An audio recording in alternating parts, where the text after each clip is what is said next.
जय हिंद साथियों। तो आज के इस एसएससी जीडी की क्लास में एसएससी जीडी के पूरे सिलेबस के सभी टॉपिक्स को एक साथ एक बार में खत्म करेंगे, क्योंकि कुछ इंपॉर्टेंट कॉन्सेप्ट मैंने लिए हैं। उन सभी कॉन्सेप्ट को हम लोग देखेंगे और पूरे सिलेबस को साथियों उड़ा डालेंगे, क्योंकि क्वेश्चन साथियों आज के इस वीडियो में वही लिए हैं जो आपके एसएससी जीडी में बार बार साथियों सवाल पूछे जाते हैं। तो मैं कहूंगा आज की इस वीडियो में हम लोग सब कुछ देखेंगे, पूरे सिलेबस को अच्छे तरीके से कंप्लीट करने की कोशिश करेंगे। तो आप साथियों अगर आप चाहते हैं कि सिलेक्शन आपका निश्चित तौर पर 100% पक्का हो जाए, तो मैं कहूंगा इस पूरी क्लास को अंत तक देखिएगा, क्योंकि इसमें सबसे पहले हिंदी होगी 20 क्वेश्चन, उसके बाद GK GS plus current affair 20 question, उसके बाद रीजनिंग और उसके बाद साथियों मैथ। तो क्लास आपकी शुरू हो चुकी है। सुपर फास्ट तरीके से हम लोग इस क्लास को एक तरीके से अंत करेंगे, इस क्लास को खत्म करेंगे सुपर फास्ट तरीके से। और पहला सवाल आपकी स्क्रीन पर भी आ चुका है। आपसे पूछा जा रहा है कि जो देखा ना जा सके, देखिए जो देखा जा सकता है उसको तो दृश्य कहा जाता है, लेकिन जो नहीं देखा जा सकता उसको अदृश्य कहा जाता है, ठीक है ना। उसके अलावा जो ज्ञात ना हो उसको अज्ञात कहा जाता है, या आप लोग ध्यान रखेंगे। अगले नंबर का सवाल है करके सही वर्तनी वाला शब्द कौन सा है। तो स्वामी भक्ति कैसे लिखा जाता है, मैं कहूंगा जैसे आपका ऑप्शन नंबर बी में लिखा हुआ ऐसे लिखा जाता है। स्वामी मतलब होता है मालिक, यानी कि अपने मालिक के प्रति अगर कोई वफादार है तो उसको स्वामी भक्ति कहीं ना कहीं कहा जाएगा। कौन सा वाक्य शुद्ध है, तो शुद्ध वाक्य की साथियों पहचान करिए।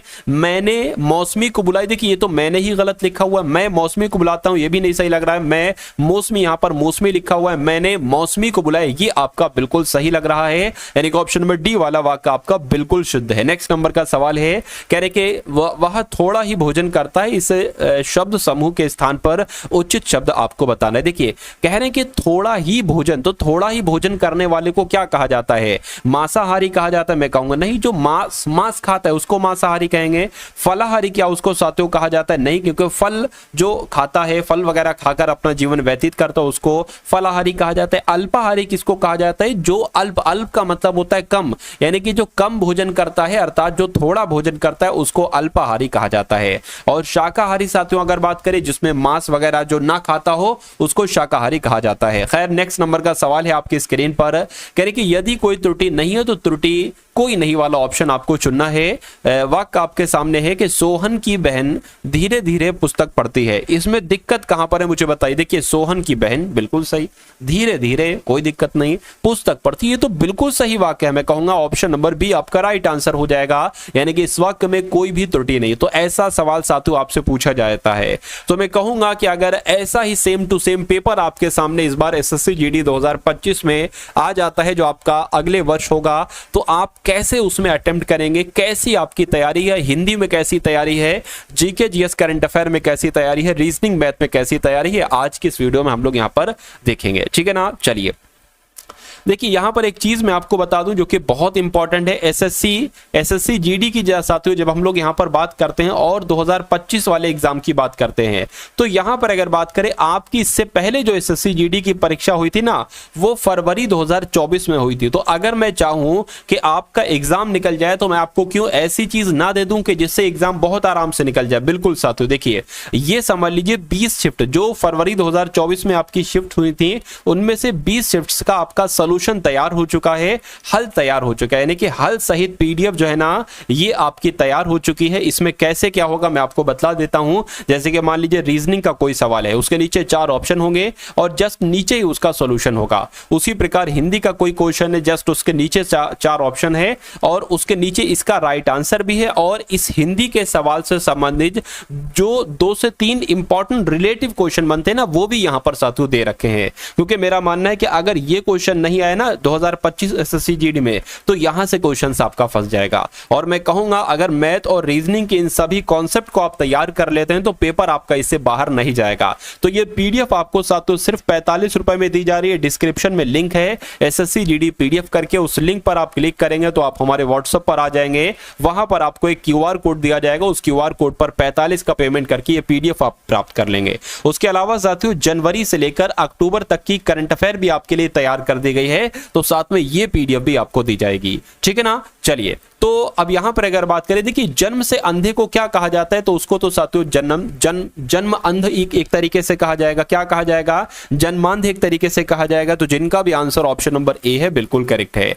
जिसकी उत्पत्ति स्वभावगत ना हो उसके लिए एक शब्द क्या होगा? देखिए जिसकी उत्पत्ति स्वभावगत यानी कि खुद से ना की गई हो, एक तरीके से क्या स्वभावगत एक तरीके से ना हो, यानी कि खुद से प्राकृतिक तौर पर ना हो, तो उसको क्या कहा जाएगा? उसको कृत्रिम कहा जाएगा। कृत्रिम को आर्टिफिशियल कहा जाता है। कृत्रिम जो है ना, ये प्राकृतिक का बिल्कुल विलोम होता है। और जिसकी एक तरीके से जो प्रकृति संबंधी हो, यानी कि प्रकृति से जिसकी उत्पत्ति हो जाए या खुद ब खुद जिसकी उत्पत्ति हो जाए, उसको प्राकृतिक कहा जाएगा। ये आप लोग ध्यान रखेंगे। और जिसकी उत्पत्ति अंडे से हुई है उसको अंडज कहा जाता है। ये भी आपको मालूम होना चाहिए। चलिए नेक्स्ट नंबर का सवाल है, करके दिए गए वाक्य के किस भाग में त्रुटि है?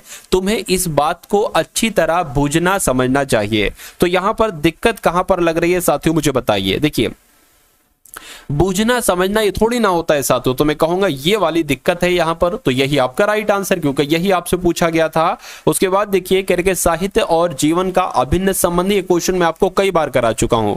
या साथियों यहां पर मुझे बताइए क्या आएगा? निर्विघ्न तो आएगा नहीं, घोर भी नहीं आएगा, कठिन भी नहीं आएगा। तो सबसे उपयुक्त शब्द जो यहां पर आएगा वो अभिन्न आएगा, क्योंकि साहित्य और जीवन का अभिन्न अंग अभिन्न संबंध है। ये आपका बिल्कुल सही जवाब हो जाएगा। उसके बाद देखिए पर्यायवाची शब्द की सही जोड़ी आपसे यहां पर पूछी जा रही, मुझे बताइए। तो मैं कहूंगा साथियों देखिए पर्यायवाची की जोड़ी आपको बताना है। जब हम बात करते हैं अनुकूल का प्रतिकूल, ये तो विलोम है। लड़का का लड़के ये एक वचन, ये बहुवचन है। ये पर्यायवाची की जोड़ी आपसे पूछी जा रही है।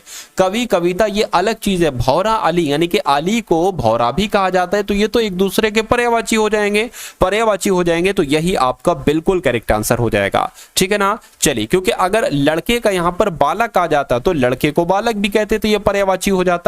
कवि को अगर साथियों काव्यकार भी कहा जाता है, तो साथियों कवि का अगर काव्यकार आता तो ये पर्यायवाची हो जाता। खैर, अगला सवाल है आपकी स्क्रीन पर, कह रहे कौन सा वाक्य शुद्ध है। देखिए जैसे इस बार आपसे सवाल पूछे जाएंगे ठीक मैंने वैसे ही क्वेश्चन साथियों आपके सामने रखे हैं, ठीक है ना। तो बस आपको बहुत अच्छे तरीके से इस चैनल पर अगर नए हैं तो मैं कहूंगा साथियों चैनल को आप लोग सब्सक्राइब कर लीजिए, क्योंकि इस बार आपके लिए इतनी मेहनत करूंगा। क्योंकि फरवरी 2024 की आगे जब हम बात करते हैं तो इसमें भी मैंने हजार सिलेक्शन दिए हैं इस वाले एग्जाम में, एसएससी जीडी 2024 में। लेकिन जो एसएससी जीडी 25 वाला एग्जाम है, इसमें मैं अपनी पूरी ताकत लगा दूंगा। पूरा जितना भी साथियों मेरे अंदर तथा है मैं पूरी आपके लिए झोंक दूंगा आपके सिलेक्शन के लिए। लेकिन एक सिलेक्शन मेरा मानना है कि हर गांव के एक घर से एक सिलेक्शन, कम से कम एक सिलेक्शन निकलना जरूर चाहिए।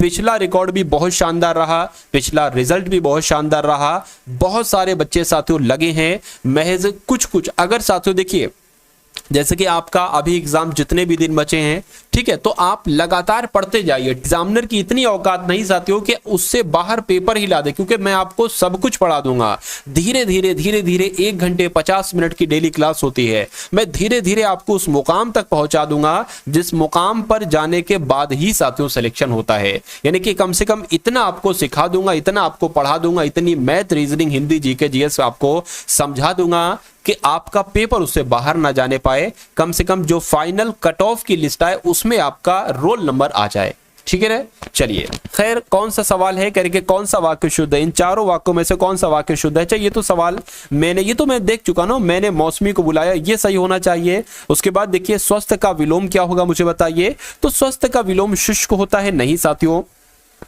एक तरीके से शुष्क का विलोम क्या हो जाएगा? आर्द्र हो जाएगा। शुष्क का विलोम क्या हो जाएगा? आर्द्र हो जाएगा। निरोगी का विलोम क्या हो जाएगा साथियों? रोगी हो जाएगा। तो ये भी आंसर नहीं हो सकता। मैं कहूंगा साथियों स्वस्थ का विलोम रुग्ण होता है, यानी कि राइट आंसर आपका ऑप्शन नंबर डी के साथ जाएगा। सही वर्तनी वाला शब्द चुनिए, यानी कि आपको बताना है सुषमा कैसे लिखा जाता है। तो ये तो सुषमा लिखा हुआ गलत है, ये सुषमा लिखा हुआ गलत है, ये सुषमा लिखा हुआ है। सुषमा कैसे लिखा जाता है? जैसे आपका ऑप्शन नंबर डी में लिखा हुआ है। तो जिनका भी आंसर यहां पर है ऑप्शन नंबर डी के साथ, मैं कहूंगा आंसर आपका बिल्कुल करेक्ट है। उसके बाद देखिए अगला सवाल है, कह रहे कि पल्ला पकड़ना, इस मुहावरे का मतलब क्या होता है, मुझे बताइए। तो इसको कहते हैं सहारा लेना। क्या? पल्ला पकड़ना यानी कि सहारा लेना। उसके बाद देखिए सादा जीवन उच्च विचार ही जीने का मूल मंत्र होना चाहिए, या सादा जीवन निम्न विचार ही जीने का मूल मंत्र होना चाहिए। इसमें खाली जगह में कौन सा वर्ड आएगा मुझे बता दीजिए। तो मैं कहूंगा सादा जीवन उच्च विचार, क्या यही तो आपने सुना है ना बचपन से, सादा जीवन उच्च विचार ही जीने का मूल मंत्र होना चाहिए। इसलिए जिनका आंसर ऑप्शन नंबर ए के साथ है मैं कहूंगा बिल्कुल करेक्ट है। उसके बाद देखिए वह बात जो जनसाधारण में चलती आ रही है, इसके लिए एक शब्द क्या होगा। देखिए ये बहुत इंपॉर्टेंट चीज है और कई बार आपसे पूछी जा चुकी है, और मैं कहूंगा जब भी ये सवाल आता है हजारों हजार बच्चे इस सवाल को गलत करके चले आते हैं। वह बात जो जनसाधारण में चलती ये चली आ रही है उसको किंवदंती कहा जाता है। क्या कहा जाता है साथियों? किंवदंती कहा जाता है। पानी का बताशा होना, इसका मतलब क्या होता है मुझे बताइए। देखिए पानी का बताशा एक तरीके से, जब बताशे में पानी पड़ता है, पानी का बताशा, उसका जीवन बहुत अधिक लंबे समय तक नहीं होता है। मैं कहूंगा क्षणभंगुर एक तरीके से उसका जीवन होता है, बहुत छोटी समय का। ठीक है, तो पानी का बताशा होना यानी कि क्षणभंगुर इसका राइट आंसर हो जाएगा। श्वेत का विलोम क्या होगा अब मुझे बता दीजिए। देखिए अगर आपसे यहां पर पूछा जाए, कि उग्र का विलोम क्या होगा, क्योंकि बहुत पूछा जाता है, तो उग्र का विलोम होता है सौम्य, और श्वेत का विलोम क्या होता है मैं कहूंगा श्याम होता है, यानी कि राइट आंसर आपका ऑप्शन नंबर बी है। उसके बाद देखिए बिजली का आपसे पूछा जा रहा है कि समानार्थी शब्द क्या हो सकता है, देखकर मुझे बता दीजिए कि बिजली का समानार्थी शब्द क्या होगा। तो आप सभी लोगों को मालूम होना चाहिए साथियों, बिजली की बहुत सारे, जैसे कि बिजली को सौदामिनी कहा जाता है। क्या कहा जाता है? बिजली की जब हम बात करते हैं तो बिजली को साथियों सौदामिनी कहा जाता है।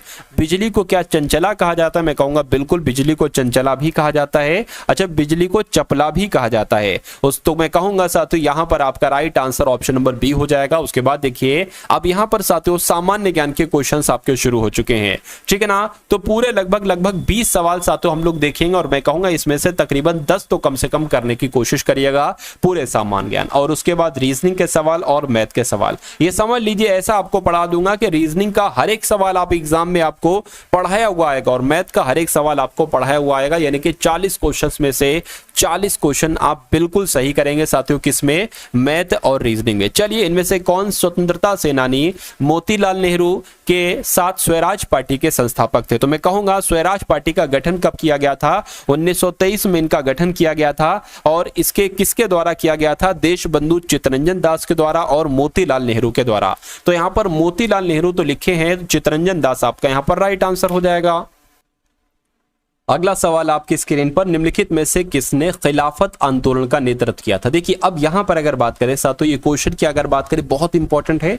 खिलाफत आंदोलन का नेतृत्व अली शौकत अली, ठीक है ना, अली शौकत अली, और शौकत अली आ जाए, मोहम्मद अली आ जाए, आपको ध्यान रखना इन्होंने कब किया था? 1919 में किया था। अगर आपसे पूछा जाए कब किया था, ये कब खिलाफत आंदोलन शुरू हुआ था, तो 1919 में शुरू हुआ था। और मैं कहूंगा इसका उद्देश्य क्या था? तो तुर्की के खलीफा जो थे ना, इनको एक तरीके से दोबारा से स्थापित ये हो सके, इस वजह से ये खिलाफत आंदोलन शुरू किया गया था। ठीक है, तो मैं कहूंगा साथियों यहां पर आपका राइट आंसर शौकत अली के साथ जाएगा। राइट आंसर जिनका ऑप्शन नंबर बी बिल्कुल करेक्ट है। दहेज प्रतिषेध अधिनियम साथियों ये कब लागू किया गया? तो ये तो 1961 में लागू किया गया था, दहेज प्रतिषेध अधिनियम। अगला सवाल आपकी स्क्रीन पर कि 1866 में ईस्ट इंडिया संघ की स्थापना कब की गई? तो ईस्ट इंडिया संघ की स्थापना साथियों ब्रिटेन में की गई थी। किसके द्वारा की गई थी? दादा भाई नौरोजी के द्वारा की गई थी। पूछे ईस्ट इंडिया संघ की स्थापना कहां की गई थी? तो ब्रिटेन में। कब की गई थी? तो 1866 में। किसने की थी? तो दादा भाई नौरोजी ने। उसके बाद देखिए कह रहे कि कौन सी शताब्दी से भारत में आधुनिक काल की शुरुआत मानी जाती है? क्वेश्चन बहुत इंपॉर्टेंट है, डबल स्टार लगाकर साथियों इस क्वेश्चन को नोट डाउन करेंगे। तो मैं कहूंगा भारतीय इतिहास को एक तरीके से 3 कालों में बांटा गया है। अगर पूछा जाए कितने कालों में बांटा गया है, तो मैं कहूंगा साथियों 3 कालों में बांटा गया है। एक तो साथियों जो भारत का इतिहास है ना, ये 600 ईसा पूर्व से लेकर 712 ईस्वी तक, ठीक है। उसके अलावा अगर बात करते हैं 712 ईस्वी से लेकर 1707 ईस्वी तक बांटा गया है, ठीक है ना। और उसके बाद जो तीसरा काल है जो आधुनिक काल कहलाया जाता है, ये 1707 से अब तक का काल एक तरीके से कहलाया जाता है। मैं कहूंगा कि कौन सी शताब्दी से? तो मैं कहूंगा 18वीं शताब्दी से भारत में आधुनिक काल की शुरुआत मानी जाती है, यानी कि 1707 या कह लो 18वीं शताब्दी भी इसको कह सकते हैं। उसके बाद देखिए सीमांत गांधी साथियों किन्हें कहा जाता है? तो खान अब्दुल गफ्फार खान को ही सीमांत गांधी के नाम से जाना जाता है। उसके बाद देखिए भारत के उपराष्ट्रपति को किसके द्वारा निर्वाचित किया जाता है, मुझे बताइए। तो मैं कहूंगा संसद के दोनों सदनों के सदस्यों के द्वारा। ऐसा कहां पर लिखा हुआ है? ऐसा साथियों ऑप्शन नंबर डी में लिखा हुआ है। तो यहां पर अगर बात करें जो उपराष्ट्रपति होते हैं किसके द्वारा निर्वाचित किया जाता है? तो लोकसभा के और राज्यसभा यानी कि दोनों सदनों के सदस्यों के द्वारा ही उपराष्ट्रपति को निर्वाचित किया जाता है। उसके बाद देखिए भारत के राष्ट्रपति के चुनाव के संबंध में होने वाले विवाद में जो अंतिम फैसला लेने का अधिकार होता है वो किसका होता है? वो सुप्रीम कोर्ट होता है यानी कि सर्वोच्च न्यायालय का होता है। अगला सवाल है करके हिंदी को भारत की राजभाषा घोषित कराने के प्रयास के लिए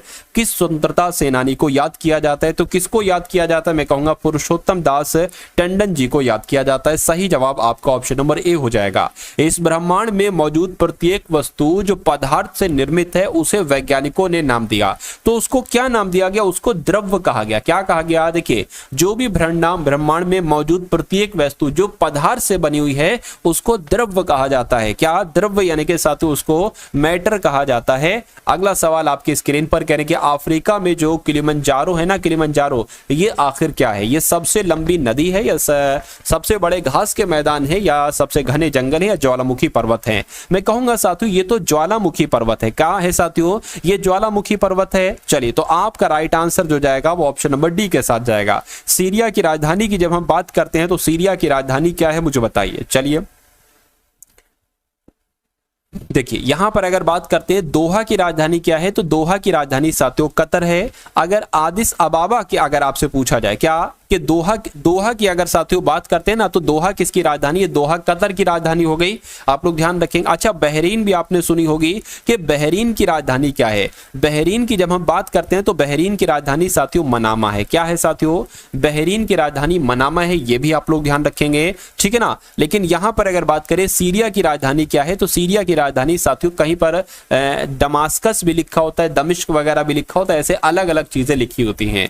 चलिए आदिस अबाबा की अगर बात करें तो ये इथियोपिया देश की राजधानी है। उसके बाद देखिए क्षेत्रफल के दृष्टिकोण से निम्नलिखित में से कौन सा भारत का सबसे छोटा केंद्र शासित प्रदेश है? तो मैं कहूंगा लक्षद्वीप की अगर बात करें तो क्षेत्रफल के दृष्टिकोण से यह भारत का सबसे छोटा केंद्र शासित प्रदेश है। लोकटक झील साथियों कहां पर स्थित है मुझे बताइए। तो लोकटक झील की अगर बात देखिए ये झील जो है ना ये पूर्वोत्तर भारत की ताजे पानी की सबसे बड़ी झील मानी जाती है और ये विश्व की एकमात्र ऐसी झील है जिसमें तैरते हुए द्वीप है। पूछा जाएगा विश्व की एकमात्र ऐसी झील कौन सी है जिसमें तैरते हुए द्वीप हैं? तो आप लोग साथियों लोकटक झील ही बताएंगे, ठीक है ना।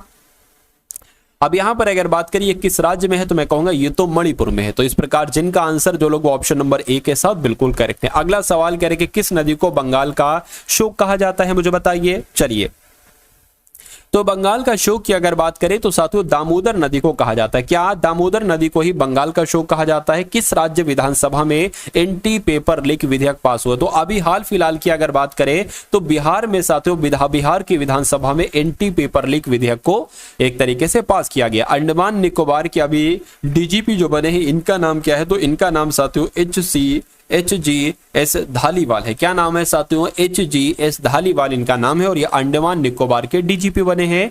किस एयरपोर्ट पर पंजाब सहायता केंद्र खोला गया है? तो मैं कहूंगा दिल्ली एयरपोर्ट पर ही पंजाब सहायता केंद्र खोला गया है। उसके बाद देखिए जारी फोर्ब्स के बिलियनर्स की लिस्ट में कौन शीर्ष पर रहे हैं? तो एलन मस्क साथियों शीर्ष पर रहे हैं। राइट आंसर आपका ऑप्शन नंबर सी हो जाएगा। भारत और किस देश ने सीमा शुल्क सहयोग समझौते पर हस्ताक्षर किए हैं? तो मैं कहूंगा कि यहां पर आपका राइट आंसर जो जाएगा वो न्यूजीलैंड के साथ जाएगा क्योंकि भारत और न्यूजीलैंड देश ने सीमा शुल्क सहयोग समझौते पर हस्ताक्षर किए हैं। उसके बाद देखिए कर्मचारी राज्य बीमा निगम के महानिदेशक के रूप में किसको नियुक्त किया गया है? कमल किशोर सोन को ही कर्मचारी राज्य बीमा निगम के महानिदेशक के रूप में नियुक्त किया गया है। आप लोग यहां पर याद रखेंगे। तो अब साथियों यहां पर हम लोग रीजनिंग के क्वेश्चंस देखेंगे। बहुत अधिक नहीं, सिर्फ 10 सवाल देखेंगे रीजनिंग के और 10 सवाल देखेंगे मैथ के।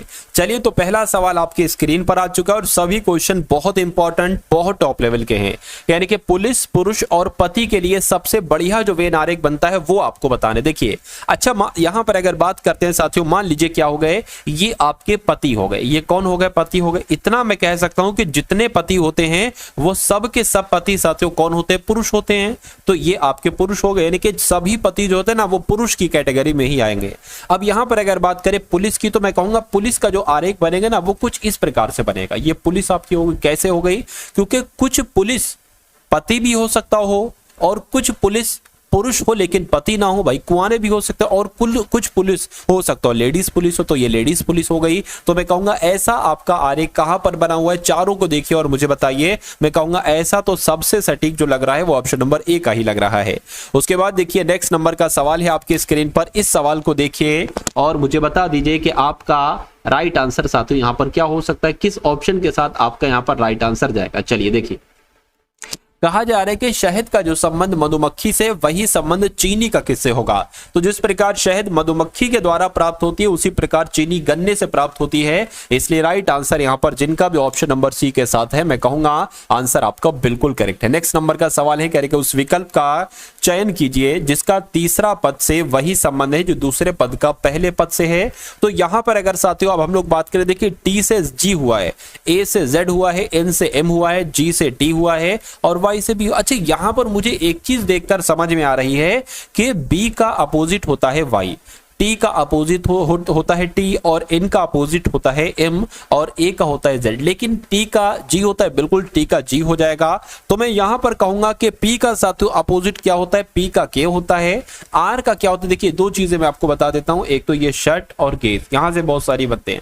अब एस का अपोजिट एच, आई का अपोजिट आर, टी का अपोजिट एच, ए का अपोजिट जेड, ठीक है ना। अब यहां पर अगर बात करते हैं साथियों, देखिए आर यहां पर है, आर का अपोजिट क्या हो जाएगा, आई हो जाएगा, तो यहां पर आई आ जाएगा, ठीक है। इतनी बात क्लियर है, बिल्कुल क्लियर है। आई का अपोजिट क्या है, आई का अपोजिट आर है, तो यहां पर साथियों आर आ जाएगा। ई का अपोजिट देखिए लव है एक वर्ड, ये एल का अपोजिट ओ होता है और वी का अपोजिट ई होता है, तो मैं कहूंगा ई का अपोजिट क्या हो जाएगा, वी हो जाएगा, यानी कि वी आ जाएगा। और एस का अपोजिट अभी मैंने आपको बताया एच होता है, तो एच आ गया, और टी का अपोजिट क्या हो जाएगा, जी हो जाएगा, तो जी आ जाएगा। यानी कि अब आपको बताने के के I R V S H कहां पर, अच्छा यहां पर तो एस का मुझे क्या लिखना चाहिए, एस का एच लिखना चाहिए, तो यहां पर साथियों एच आएगा। एक सेकंड रुकिए, यहां पर क्या आ गया, एच आ गया, और टी का अपोजिट क्या होता है, जी होता है, यानी कि जी यहां पर आ जाएगा। तो के I R V H G कहां पर लिखा हुआ है, ऑप्शन नंबर बी में लिखा हुआ है। उसके बाद देखिए अगले नंबर का साथियों सवाल है आपकी स्क्रीन पर, आपके सामने कथन दे रखे हैं और निष्कर्ष दे रखे हैं। आपको कथन को साथियों पढ़ना है और मुझे बताने के कौन सा निष्कर्ष सही है, ठीक है ना। देखिए कह रहे कि सभी फल फूल हैं, तो हम जितना हमसे कहा जा रहा है ना उतना हम बना लेते। कह रहे कि सभी फल, तो ये क्या हो जाएगा साथियों, ये आपके फल हो जाएंगे। और कह रहे कि सभी फल क्या हैं, सभी फल फूल हैं, तो सभी फल फूल हो गए। करके कुछ फल कीवी है, कुछ फल मान लेते इतने फल क्या हो गए, इतने फल साथियों कीवी हो गए। इतनी बात क्लियर है, बिल्कुल क्लियर है। अब निष्कर्ष को साथियों ध्यान दीजिए, कह रहे कि कुछ फूल कीवी है, क्या कहा जा रहा है, कुछ फूल कीवी हैं, तो कुछ फूल कीवी है, ये बात बिल्कुल सही है। कुछ फूल कीवी, इतने फूल कीवी हैं और इतने फल कीवी हैं, तो मैं कहूंगा ये वाला सही है। सभी कीवी फल है, ये बात नहीं मुझे समझ में आई भाई, सभी कीवी फल कैसे हो सकते हैं, इतने कीवी फल थोड़ी ना है, सिर्फ इतने कीवी फल हैं, इतने कीवी फल हैं, तो मैं कहूंगा ये गलत हो जाएगा। यानी कि केवल निष्कर्ष आपका एक सही होगा, यानी कि आंसर आपका ऑप्शन नंबर डी के साथ जाएगा। उसके बाद देखिए एक नंबर सीरीज वाला सवाल है, कह रहे कि सबसे पहले 6 है, उसके बाद 8 है, उसके बाद 20 है, उसके बाद 50 है, उसके बाद 106 है। तो यहां पर साथियों 50 लिख लेते हैं और उसके बाद क्या है 106 है। तो आपको यह बताना है कि इसके बाद कौन सा नंबर आएगा। ऐसा एक सवाल आपसे पूछा जाएगा, इसलिए बहुत अच्छे से इन सभी सवालों को आपको साथियों तैयारी में लेना है, अपने मनोमस्तिष्क में स्टोर करना है कि आखिर ऐसे सवाल आ जाएंगे तो आप कैसे जवाब देंगे। देखिए इतना तो साथियों आपको समझ में आ रहा है, यहां पर क्या समझ में आ रहा है कि 6 से 8 हुआ है, यानी कि साथियों यहां पर 2 प्लस हुआ है। 8 से यहां पर 20 हुआ है, तो मैं कहूंगा कितना प्लस हुआ है साथियों, 12 प्लस हुआ है। और यहां पर 20 से 50 हुआ है, तो यहां पर 30 प्लस हुआ है। और यहां पर कितना हुआ है साथियों, 56 प्लस हुआ है। तो आपको बताने कि यहां पर क्या आएगा। अब देखिए, अब अगर यहां पर बात करें, इतनी चीज आपने समझ ली बिल्कुल, तो अब इसको देखिए कितना बढ़ाया गया है साथियों, 10 बढ़ाया गया। यहां पर कितना बढ़ाया गया है, मैं कहूंगा 18 बढ़ाया गया। यहां पर कितना बढ़ाया गया साथियों, 26 बढ़ाया गया। तो यहां पर कितना बढ़ाया जाएगा, एक ये सवाल। अब उसके बाद अगर बात करें, यहां पर 8 बढ़ाया गया, अच्छा यहां पर भी 8 बढ़ाया गया, तो मैं कहूंगा यहां पर भी 8 बढ़ाएंगे। जब 26 में 8 बढ़ाएंगे तो 36 बोले तो यहां पर 34 आ जाएगा। अब यहां पर कौन सा नंबर आएगा, 56 और 34 कितने होंगे साथियों, मैं कहूंगा 9 होंगे, 90। यानी कि जब 106 में 90 आप जोड़ोगे तो ये आपको नंबर मिल जाएगा। तो 6 आ गया और यहां पर 19 आ गया, यानी कि 196 यहां पर आएगा। और 196 कौन से ऑप्शन में है, ऑप्शन नंबर सी वाले में है। नेक्स्ट नेक्स्ट नंबर का सवाल है आपकी स्क्रीन पर, करके दी गई शीट को मोड़कर एक घन बनाया जाता है। इस प्रकार से बने घन में 7 दर्शाने वाले फलक के विपरीत फलक पर कौन सा होगा। एक ऐसा सवाल पूछा जाता है, ऐसा खुला घन आपको दे दिया जाएगा और पूछा जाएगा कि जहां पर संख्या 7 है ना, 7 यहां पर है, तो इसका विपरीत नंबर पर कौन सा होगा। मैं आपको सारी चीज बता देता हूं। अगर आपसे पूछा जाता है कि 4 का विपरीत क्या होगा, 7 का पूछा गया ना, 4 का विपरीत क्या होगा, तो 4 के एक इधर वाले नंबर को छोड़कर ये वाला नंबर 4 का विपरीत होगा, ये वाला नंबर। तो 4 का विपरीत क्या हो जाएगा, 3 हो जाएगा। अब यहां पर 7 का विपरीत क्या होगा, एक इस वाले नंबर को छोड़कर ये वाला 7 का विपरीत क्या होगा, 5 हो जाएगा। और 5 का विपरीत पूछता तो 7 हो जाता। अब बचा क्या साथियों, 6 और 8 बचे, यानी कि 6 का विपरीत क्या हो जाएगा, 8 हो जाएगा। 8 का विपरीत क्या हो जाएगा, 6 हो जाएगा। तो यानी कि 7 का विपरीत क्या होगा, 7 का विपरीत 5 होगा। और 5 कौन से ऑप्शन में है, ऑप्शन नंबर ए वाले में है। चलिए भाई, उसके बाद देख लीजिए नेक्स्ट नंबर का सवाल है। आपसे कहा जा रहा है कि निम्नलिखित समीकरण को सही बनाने के लिए किन 2 संख्याओं को आपस में बदलना होगा, बताइए। चलिए इस सवाल को साथियों बहुत अच्छे तरीके से आप लोग देखिएगा। 2 संख्याओं को आपस में बदलना होगा, किनको किनको। अगर हम साथियों मान लें कि 3 और 5 को आपस में बदल दे, यहां पर लिखा हुआ 3 गुणा 45 भाग 5 + 7 - 12 बराबर 70 है। तो यहां पर अगर लिखे 3 गुणा 45, ठीक है। अच्छा एक काम करिए, अभी अगर मान लीजिए साथियों ऑप्शन नंबर ए वाला हम आंसर माने और कहें कि 3 की जगह पर 5 और 5 की जगह पर 3 अगर लिख दोगे और इसको कैलकुलेट करोगे तो क्या 70 आएगा, देख लेते हैं एक बार। 3 लिखा हुआ है ना, तो इसकी जगह पर 5 आ जाएगा, गुणा गुणा हो जाएगा, 45 का 45 रहेगा, भाग का भाग रहेगा। 5 की जगह पर 3 आ जाएगा, तो 5 की जगह पर 3 आ गया, प्लस 7 आ गया, -12 आ गया। देखिए इसको कैलकुलेट करके क्या 70 आ रहा है। अगर 70 आ रहा है तो यही आंसर हो जाएगा, लेकिन अगर 70 नहीं आता है तो फिर इस वाले ऑप्शन को चेक करेंगे। देखिए 3 से अगर इसको कट करेंगे तो 3 एकम 3, 3 पंजे 15 हो जाएंगे, यानी कि 5 गुणा 15 हो गया, प्लस आपका 7 -12 हो गया, 15 पंजे 75 हो गया, प्लस 7 -12 हो गया।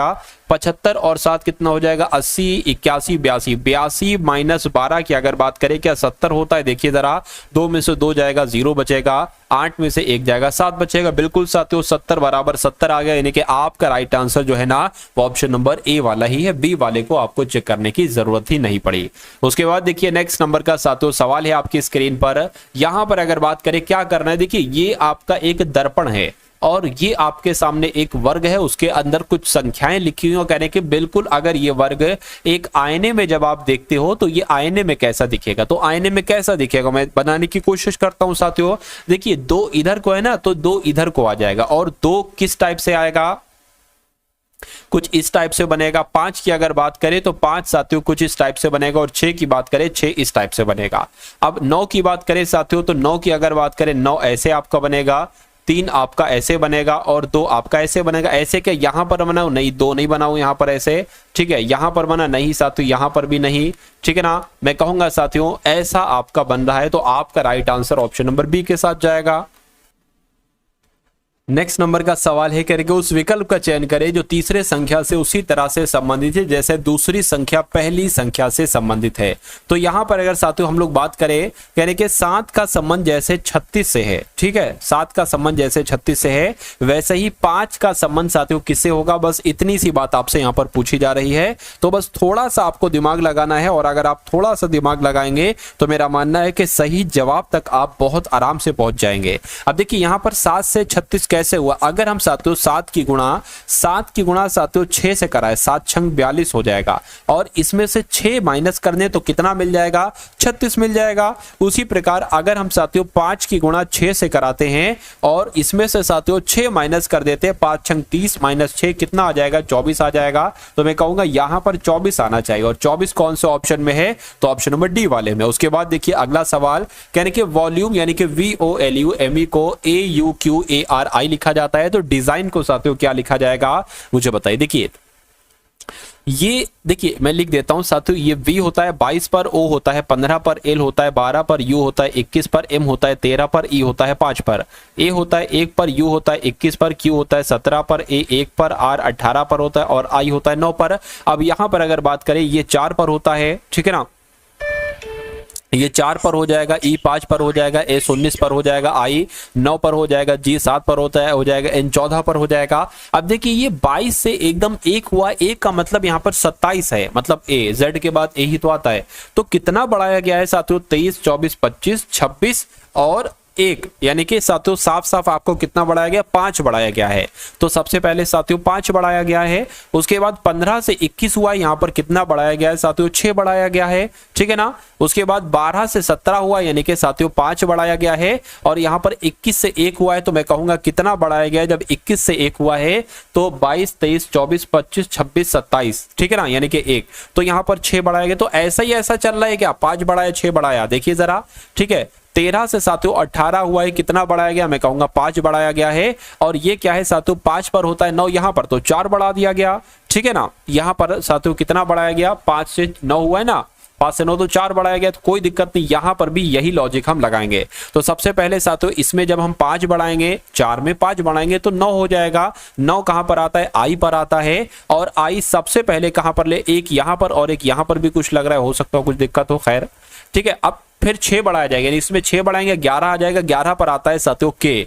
तो आई के कहां पर लिखा हुआ है? जरा देखिए, आई और के कहां पर लिखा हुआ है, ठीक है। अब इसमें कितना बढ़ाना है? 5 बढ़ाना है, तो जब 5 बढ़ाएंगे साथियों 24 आ जाएगा। 24 पर क्या आता है? आपको भी पता है साथियों, 24 पर क्या आता है? एक्स आता है। तो मैं कहूंगा आई के एक्स कहां पर लिखा हुआ? आई के एक्स से यहां पर नहीं, यहां पर नहीं। देखिए अगर हम इसको आई मान ले और इसको हम के मान ले, तो एक्स ये आ गया, यानी कि हमारा राइट आंसर जो होगा वो ऑप्शन नंबर डी के साथ जाएगा। जैसे इसमें आप प्लस कर रहे हैं ना, ऐसे ही इसमें आप साथियों क्या करते जाएंगे? आप साथियों प्लस करते जाएंगे, ठीक है ना। आपका आंसर बड़ी ही आराम से आ जाएगा। चलिए भाई, उसके बाद देखिए अगले, हो सकता हो कभी कभी ऐसा होता है ना साथियों, टाइपिंग मिस्टेक भी कभी कभी हो जाती है किसी किसी लेटर में, जैसे कि यहां पर 4 बढ़ रहा है, तो कभी कभी इसमें भी टाइपिंग मिस्टेक हो जाती है, ठीक है। तो उसको आप थोड़ा सा मैनेज करेंगे, समझेंगे। लेकिन बस अगर कॉन्सेप्ट आपकी समझ में आ गया कि हाँ भाई इस सवाल में है तो मिस्टेक, लेकिन इसमें कॉन्सेप्ट ये लगा हुआ है, फिर कोई दिक्कत कोई परेशानी आपको होना नहीं चाहिए, क्योंकि मेरा मकसद यही है कि कॉन्सेप्ट आपकी समझ में आना चाहिए सवाल का, क्योंकि इन कॉन्सेप्ट पर ही आधारित सवाल आएंगे और कोई ऊपर यहां वहां से सवाल नहीं आएंगे। अब यहां पर अगर बात करें करके BARK से FXWI हुआ है, STOP से साथियों यहां पर क्या होगा ये आपको यहां पर बताने। देखिए B से F हुआ है, 4 बढ़ा है, तो हम इसमें 4 अगर बढ़ाएं तो S में 4 बढ़ाएंगे, W आ जाएगा बिल्कुल। A से यहां पर X हुआ है, तो मेरे ख्याल से माइनस किया गया, 3 माइनस किया गया, तो इसमें जब 3 माइनस करेंगे तो कितना आ जाएगा साथियों? 17, यानी कि 17 बोले तो Q आ जाएगा। तो WQ कौन से ऑप्शन में? ऑप्शन नंबर डी में लिखा हुआ है। लेकिन इसकी अगर बात करें R से, यानी कि 18 से 23 हुआ है, कितना? 5 बढ़ा है, तो इसमें अगर 5 बढ़ाओगे तो यहां पर T आ जाएगा। और 11 से 9 हुआ है, 2 माइनस किया गया, इसमें 2 माइनस करोगे, N आ जाएगा। मैं कहूंगा कि WQTN आपका बिल्कुल करेक्ट आंसर हो जाएगा। उसके बाद देखिए कहने के 56 माइनस 39 गुणा 4 भाग 12 प्लस 33 बराबर 36 है, यानी कि कौन से चिन्हों को आपस में बदल दें कि साथियों बराबर कैलकुलेशन करके 36 आ जाए। सबसे पहले हम क्या करते हैं साथियों? ऑप्शन नंबर ए को मानते, मान लीजिए ये 56, ये 39, ये 4, ये 12 और ये 33, कैलकुलेशन करके 36 ही आना चाहिए। कहने के साथियों गुणा की जगह पर भाग, भाग की जगह पर गुणा रखना है आपको। चलिए तो कर लेते हैं, माइनस है माइनस लिख दीजिए, गुणा है गुणा की जगह पर भाग यहां पर आ जाएगा। अब यहां पर अगर बात करें साथियों, यहां पर क्या लिखा हुआ है? भाग है ना, तो भाग की जगह पर गुणा आ जाएगा। यहां पर प्लस है तो प्लस आ जाएगा। देखिए जरा करके बताइए क्या होगा। देखिए 39/4 12 हो गया, 4 तिया आपका 12 हो जाएगा, प्लस आपका 33 हो जाएगा, माइनस आपका 56 हो जाएगा, यानी कि 56 माइनस 39 की 3 से गुणा कराओगे तो देखिए 39 के अगर आप 3 से गुणा कराओगे, 9 तिया 27, 2 चला गया, 3 तिया 9, 11, तो ये कहीं ना कहीं साथियों 36 तो मुझे नहीं लग रहा आएगा, यानी कि ये लॉजिक हमारा क्या होगा? ये लॉजिक हमारा फेल हो गया। कोई दिक्कत नहीं साथियों, फिर से दोबारा से चेक करते हैं एक बार दोबारा से। यही तो कुछ क्वेश्चन ऐसे ही होते हैं जिसमें समय लगता है। अब इस वाले ऑप्शन को चेक करिए, कह रहे हैं प्लस की जगह पर माइनस लिख दो, माइनस की जगह पर प्लस लिख दो, तो माइनस है तो यहाँ पर प्लस हो जाएगा, गुणा की जगह पर गुणा आएगा, भाग की जगह पर भाग आएगा, ठीक है, प्लस से प्लस की जगह पर माइनस आ जाएगा। अब फिर से वही चीज साथियों यहाँ पर, अब यहाँ पर ये जो 12 है ना, ये 12 यहाँ पर आ जाएगा, 4 एकम 4, 4 तिया 12, 3 एकम 3, 3 तिया 9, तो 56 प्लस 13 माइनस 33, तो ये अगर जोड़ोगे तो कितना आ जाएगा? 69 में से 33 जरा घटाओ, कितना बचेगा? 6 और साथियों 6, ये तो 66 बच रहा है, 33 36 आना चाहिए। तो ये भी लॉजिक हमारा क्या हो गया, फेल हो गया। कोई दिक्कत नहीं साथियों, जितनी मेहनत करोगे, जितना अपने आप को रगड़ोगे ना साथियों, उतने ही आप कामयाब, यहां पर कामयाब एक तरीके से होते जाओगे, कामयाबी के निकट आप पहुंचते जाओगे। चलिए कोई दिक्कत नहीं है। तो अब यहां पर अगर बात करें, इन चीजों को हमें हटाना होगा, इन चीजों को हटा दिया। अब इसको देख लो जरा, ठीक है, कि प्लस की जगह पर माइनस, माइनस की जगह पर प्लस। अच्छा यही देखा था क्या अभी हमने, यही देखा था, पता नहीं क्या देखा था, खैर इसको देख लेते, शायद ये वाला देखा था। तो माइनस है, माइनस की जगह पर प्लस आ जाएगा, ठीक है, और गुणा की जगह पर गुणा आ जाएगा, भाग की जगह पर भाग आ जाएगा, प्लस की जगह पर माइनस आ जाएगा, ठीक है ना। अब ये 12 आपका यहां पर आ जाएगा, 4 एकम 4, 4 3 12 आपका हो जाएगा, ठीक है, यही देखा था शायद मैंने, ठीक है। 3 एकम 3, 3 3 9, यानी कि 56 प्लस 13 हो गया, माइनस आपका 33 हो गया। इसको जोड़ोगे साथियों इतना आ जाएगा, इसमें से 33 घटाओगे तो कितना आ गया, 9 में से 6 आ गया, इसमें साथियों कितना आ गया, एक तरीके से 3 आ गया, बिल्कुल। अरे भाई हो सकता मुझसे क्या दिक्कत हुई, मैंने इसको लिया था, किसको लिया था मुझे जरा बताइए। तो इसको घटाने पर साथियों 36 आ रहा है, मैं कहूंगा ये आपका बिल्कुल करेक्ट आंसर हो जाएगा। चलिए उसके बाद देख लीजिए, नेक्स्ट नंबर का सवाल है आपकी स्क्रीन पर। इस सवाल को देखिए और मुझे बताइए कि आपका राइट आंसर क्या हो सकता है। इस सवाल में मुझे ऐसा लग रहा है मुझसे थोड़ी मिस्टेक हो गई, लेकिन जो मैंने तरीका बताया है, जो मैंने आपको राइट आंसर बताया है, ऑप्शन नंबर सी वाला, यही आपका राइट आंसर होगा। उसके बाद देखिए, कथन और निष्कर्ष वाले सवाल आपके एग्जाम के लिए साथियों बहुत बहुत बहुत इंपॉर्टेंट होते हैं। चलिए कह रहे कि कुछ खिलाड़ी फुटबॉल खेलते हैं, तो मान लेते हैं साथियों क्या कि ये फुटबॉल खेलते, इतने लोग फुटबॉल खेलते हैं और कुछ खिलाड़ी, मान लेते हैं साथियों इतने, एक तरीके से ये क्या हो गए, ये खिलाड़ी हो गए। कह रहे कि इतने खिलाड़ी लोग जो है ना ये फुटबॉल खेलते और सभी खिलाड़ी लोग हैं। तो ये सभी खिलाड़ी जो है ना ये कौन हो जाएंगे, सभी खिलाड़ी ये आपके लोग हो जाएंगे। अब निष्कर्ष को पढ़िए और मुझे बताइए कौन सा निष्कर्ष सही है। कह रहे कि कोई भी लोग फुटबॉल नहीं है। पहली बात तो देखिए, अगर कथन पॉजिटिव में है यानी कि उसमें नहीं है, तो निष्कर्ष अगर में नहीं है तो उसको गलत कर देना, उसको कट कर देना। कुछ लोग फुटबॉल खेलते हैं तो कुछ लोग, बिल्कुल साथियों कुछ लोग फुटबॉल खेलते, मैं कहूंगा इतने लोग फुटबॉल खेलते, ये सही हो जाएगा। सभी लोग फुटबॉल खेलते, सभी लोग फुटबॉल भैया नहीं खेलते, ये गलत हो जाएगा। मैं कहूंगा केवल निष्कर्ष 2 अनुसरण करता है, ऐसा कहां पर लिखा हुआ है, ऐसा आपका ऑप्शन नंबर डी में लिखा हुआ है।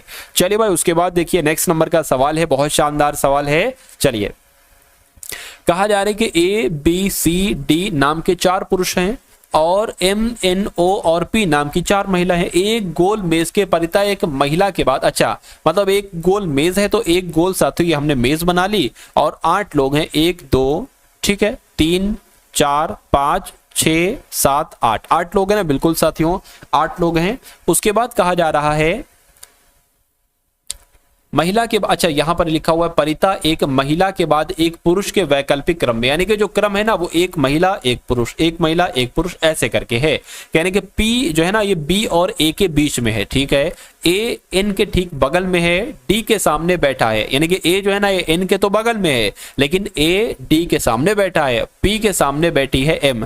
तो अगर हम साथियों पी के सामने एम बैठा ले, यानी कि पी को अगर यहां बैठा ले तो जाहिर सी बात है एम यहां पर बैठेगा, इतनी बात क्लियर है।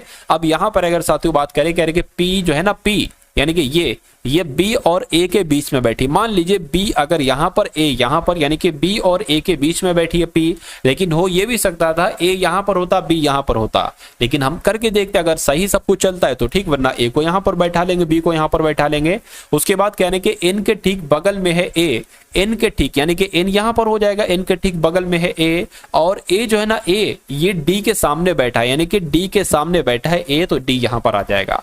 उसके बाद कह रहे हैं कि साथियों पी के सामने बैठी है एम तो पी के सामने बैठी है एम, इतनी बात क्लियर। अब एक बार और सवाल को जरा पढ़िए, सवाल में क्या कहा गया है, कहा जा रहा है कि पी बी ए के बीच में बैठी है, यानी कि पी जो है बी ए के बीच में बैठी है, एन के ठीक बगल में ए है, एन के ठीक बगल में ए है, ठीक है, और डी के सामने बैठा है, डी के सामने बैठा है, पी के सामने बैठी है कौन, पी के सामने एम बैठी है, बी और डी के, अच्छा यहां पर तो कुछ छूटा हुआ है, अच्छा बी और डी के बीच में कौन बैठा है, बीच में कौन बैठा है, इतनी सी बात आपसे यहां पर पूछी जा रही थी। अब देखिए यहां पर अगर बात करें साथियों, ये ए बी सी डी है ना ये सब पुरुष हैं, यानी कि ये पुरुष है, ये पुरुष है,